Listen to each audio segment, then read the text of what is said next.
million smile. It wasn't just a sign of his good nature.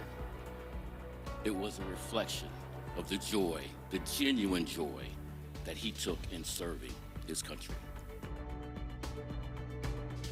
Your evening on Spectrum News 1 begins with a fallen Ohio hero known for his contagious smile and love for flying. People across the country and right here in Ohio joining together to say their final goodbyes to the airmen who made the ultimate sacrifice. Good evening and thanks for joining us. I'm Imani Payne. The Columbus native being remembered as a loving family member and friend who put others before himself. Our Krista Lucas attended his homegoing service and has more on his legacy and the love that he leaves behind. Krista Lucas, Spectrum News. The Trump administration preparing for peace talks in Pakistan as the war in Iran hits the 6-week mark. President Donald Trump remaining frustrated that Iran has not fully reopened the Strait of Hormuz. Consumer prices jumping to 3.3% in March compared to a year ago. According to the Labor Department, those prices were at 2.4% in February. Experts fear the surge in prices will harm the budgets of lower and middle income households. And our coverage of the war in Iran continues right here on Spectrum News 1. We have the latest on what you need to know from the Middle East and the surrounding impacts. You can find the latest updates right here on the air and on the Spectrum News app. Well, Chief Meteorologist Eric Elwell is joining us now. And Eric, how's that weather looking as we head into the weekend? A little gloomy at the moment, guys. We've been tracking some showers. Destination Space presented by Florida's Space Coast. Spectrum News 1's Greg Pallone is at Kennedy Space Center, where the mission began with the April 1st launch. The focus now is the Orion capsule, getting the astronauts safely through re-entering Earth's atmosphere. Temperatures could reach. It's just one of 10 NASA centers across the country. NASA Glenn Zero Gravity Research Facility, built during the space race back in 1966. Researchers began their efforts by digging more than 500 feet into the ground. They wanted to basically know, hey, if we go to start our engine, how are we going to verify that we're going to have fuel near the engine to get moving? Another one of Cleveland's NASA Glenn Research Center's unique facilities is known for keeping people safe while they're thousands of feet in the air. If you fly on commercial flights, there's a chance a part of the plane you're on has been tested in NASA's Icing Research Tunnel. The need for this research began during World War II when more planes were being lost due to icing than enemy fire. Employees at NASA Glenn say research like this is still critical as new technology continues to evolve the planes that are used every day. You can watch the Artemis II cruise landing right here on Spectrum News 1. Space experts Greg Pallone and Zach Covey will provide analysis from Kennedy Space Center. You can watch our coverage starting at 7:41 here on air or on the Spectrum News app. Splashdown is expected around 8:07. You know the feeling the second you're driving and run into potholes like these. But road crews are trying to make it better now that spring weather is here.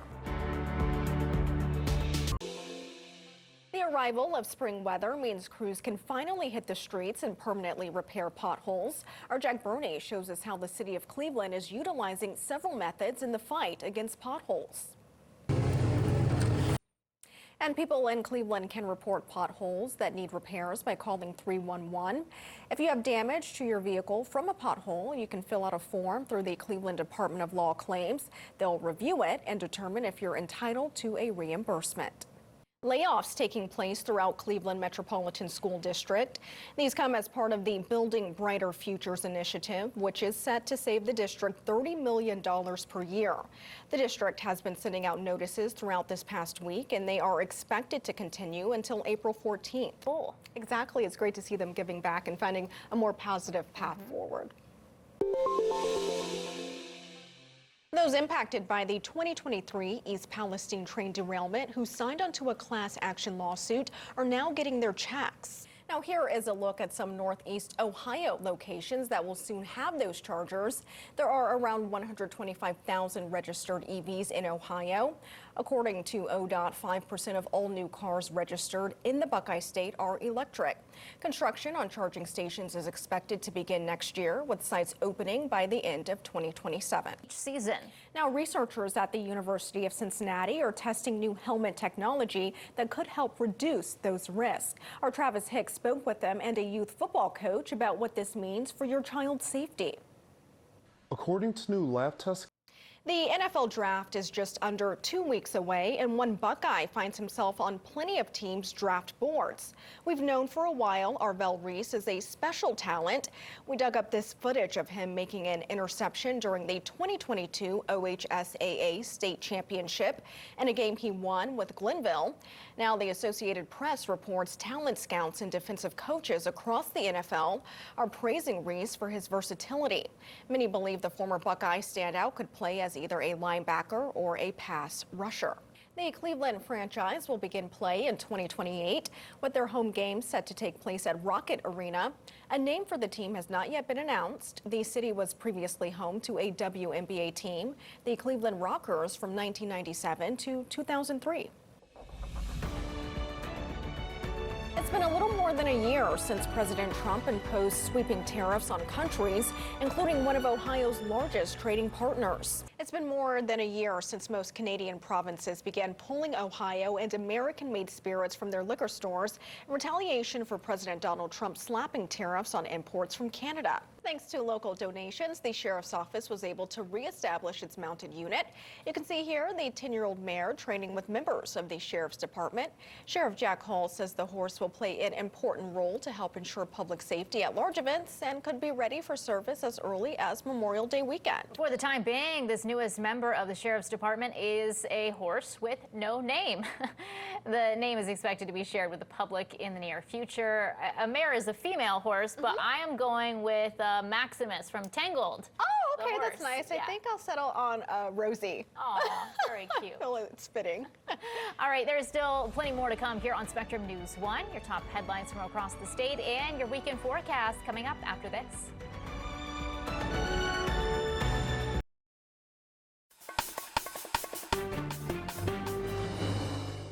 I'm Imani Payne, and here's your Spectrum News in 90. Licking County is launching a new task force focused on investigating and prosecuting crimes against children. The prosecutor's office says the group will work with local law enforcement to handle cases of physical abuse, sexual exploitation, and online crimes against children. About 10 detectives from multiple agencies will be part of the effort. Officials say the task force will improve coordination, training, and support for victims throughout investigations. Leaders say the goal is simple: better protect children and hold offenders accountable. A Columbus airman killed in a plane crash in Iraq laid to rest Friday. Master Sergeant Tyler Simmons died during military operations in the Middle East when a KC-135 Stratotanker that he was on crashed last month. The 28-year-old served as a boom operator with the Ohio Air National Guard and completed multiple deployments. A visitation and celebration of life was held at First Church of God, where loved ones shared memories of Tyler. He always wanted to be in the Air Force. He loved airplanes. He loved it, and he wanted to serve the country. Tyler left a great spot on everybody in the community, and to just remind people to live life to the fullest, because Tyler loved what he did, and he left doing something that he loved to do. It moves this country one step closer to sending astronauts back to the lunar surface. Now in your politics, Curtis Jackson speaks with an OSU professor to break down what this all means. the return of Artemis II is a 3 years since the East Palestine train derailment and burning of hazardous chemicals, and those who joined a class action settlement are now getting their checks. And Corey, you mentioned this class action settlement was approved in 2024. So why did it take so long for these residents to receive these payments? That's a great question. The reason for the delay was a dispute between the class action lawyers and the company they hired to distribute those payments, named Kroll. Now, Kroll started paying people using the idea that received any communication from class counsel lawyers after the settlement was reached. All right, our Corey O'Leary reporting for us. Corey, thank you.